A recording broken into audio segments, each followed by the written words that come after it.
Frustrate Ravi ವಿರುದ್ಧ ಕಾಂಗ್ರೆಸ್ ಪಾಳೆಯ ಸಿಡಿದೆದ್ದು ಬಿಟ್ಟಿದೆ. City Ravi ವಿರುದ್ಧ ತಣ್ಣಗಾಗಿಲ್ಲ ಬೆಳಗಾವಿ ಹಸ್ತಪಡೆಯ ಕಿಚ್ಚು. ಸಿಟಿ ರವಿಯನ್ನ ಎಂಎಲ್ಸಿ ಸ್ಥಾನದಿಂದ ವಜಾಗೊಳಿಸಲು ಆಗ್ರಹಿಸಲಾಗಿದೆ. ಸ್ತ್ರೀ ನಿಂದಕ ಸಿಟಿ ರವಿಗೆ ಮೇಲ್ಮನೆಯಲ್ಲಿ ಇರಲು ಯೋಗ್ಯತೆ ಇಲ್ಲ. ಚಿಂತಕರ ಚಾವಡಿಯಲ್ಲಿ ಇರಲು ಸಿಟಿ ರವಿ ಅರ್ಹರಲ್ಲ. ಫ್ರಸ್ಟ್ರೇಟ್ ರವಿಯನ್ನ ವಜಾಗೊಳಿಸಲು ಬೃಹತ್ ಪ್ರತಿಭಟನೆಯನ್ನ ಮಾಡಲಾಗ್ತಾ ಇದೆ. ಬೆಳಗಾವಿಯ ಸಿಪಿಇಡಿ ಮೈದಾನದಲ್ಲಿ ಸಿಟಿ ರವಿ ವಿರುದ್ಧ ಪ್ರೊಟೆಸ್ಟ್. ಕಾಂಗ್ರೆಸ್ ಕಾರ್ಯಕರ್ತರಿಂದ ಬೃಹತ್ ಪ್ರತಿಭಟನೆಗೆ ನಿರ್ಧಾರವನ್ನ ಮಾಡಲಾಗಿದೆ.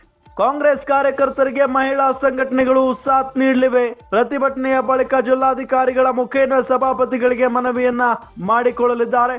ಸಭಾಪತಿ ಹೊರಟ್ಟಿಗೆ ಸಿಟಿ ರವಿಯನ್ನ ವಜಾಗೊಳಿಸುವಂತೆ ಮನವಿಯನ್ನ ಸಲ್ಲಿಸಲಿದ್ದಾರೆ. ಗಮನಿಸ್ತಾ ಇದ್ದೀವಿ, ಸಿಟಿ ರವಿ ಅವರು ಆಡಿದಂತ ಒಂದು ಮಾತು, ಅಂದ್ರೆ ಅವರು ಆಡಿಲ್ಲ ಅಂತ ಹೇಳ್ತಾ ಇದ್ದಾರೆ. ಇಲ್ಲಿ ಆಡಳಿತ ಪಕ್ಷದವರು ಇಲ್ಲ, ಅವರು ಅಂದಿದ್ದಾರೆ, ಅಶ್ಲೀಲ ಪದವನ್ನ ಬಳಕೆ ಮಾಡಿದ್ದಾರೆ ಲಕ್ಷ್ಮೀ ಹೆಬ್ಬಾಳ್ಕರ್ ಅವರಿಗೆ ಅನ್ನೋ ನಿಟ್ಟಿನಲ್ಲಿ ಆರೋಪ ಮಾಡಿ ಅವರ ವಿರುದ್ಧವಾಗಿ ಕಂಪ್ಲೇಂಟ್ ಕೂಡ ಕೊಟ್ಟಿದ್ರು. ಅದಾದ ನಂತರ ಅವರನ್ನ ಅರೆಸ್ಟ್ ಕೂಡ ಮಾಡಲಾಗಿತ್ತು. ಒಂದು ರಾತ್ರಿ ದೊಡ್ಡ ಮಟ್ಟದ ಹೈಡ್ರಾಮಾ ಕೂಡ ನಡೀತು. ಅದಾದ ನಂತರ ನಿನ್ನೆ ಹೈಕೋರ್ಟ್ ಅವರಿಗೆ ಮಧ್ಯಂತರ ಜಾಮೀನನ್ನ ಕೂಡ ನೀಡಿದೆ. ಆ ಸಂದರ್ಭದಲ್ಲಿ ನಿರಾಳರಾಗಿದ್ದಾರೆ ಸಿಟಿ ರವಿ. ದಾವಣಗೆರೆಯಲ್ಲಿ ಸುದ್ದಿಗೋಷ್ಠಿಯನ್ನ ನಡೆಸಿ ಪೊಲೀಸರು ನನ್ನ ಮೇಲೆ ಹಲ್ಲೆಯನ್ನ ಮಾಡಿದ್ದಾರೆ, ಈ ಪೊಲೀಸ್ನವರು ಈ ಸರ್ಕಾರದ ಕೈಗೊಂಬೆ ಆಗ್ಬಿಟ್ಟಿದ್ದಾರೆ ಅನ್ನೋ ನಿಟ್ಟಿನಲ್ಲಿ ಸಿಕ್ಕಾಪಟ್ಟೆ ಆಕ್ರೋಶದ ಮಾತುಗಳನ್ನ ಆಡಿದ್ರು ಒಂದು ಕಡೆ.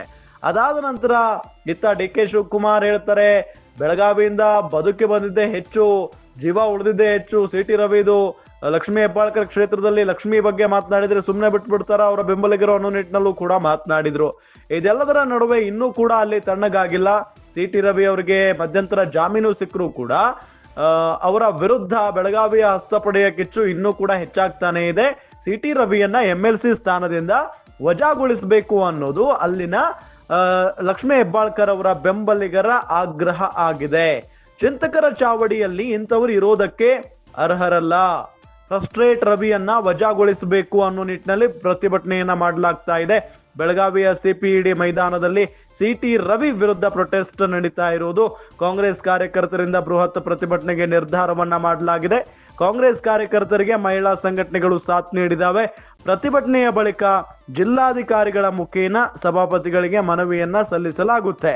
ಸಭಾಪತಿ ಹೊರಟ್ಟಿಗೆ ಸಿಟಿ ರವಿಯನ್ನ ವಜಾಗೊಳಿಸುವಂತೆ ಮನವಿಯನ್ನ ಮಾಡಿಕೊಳ್ಳಲಾಗುತ್ತೆ ಅನ್ನೋದು ಗೊತ್ತಾಗ್ತಾ ಇರುವಂತ ವಿಚಾರ.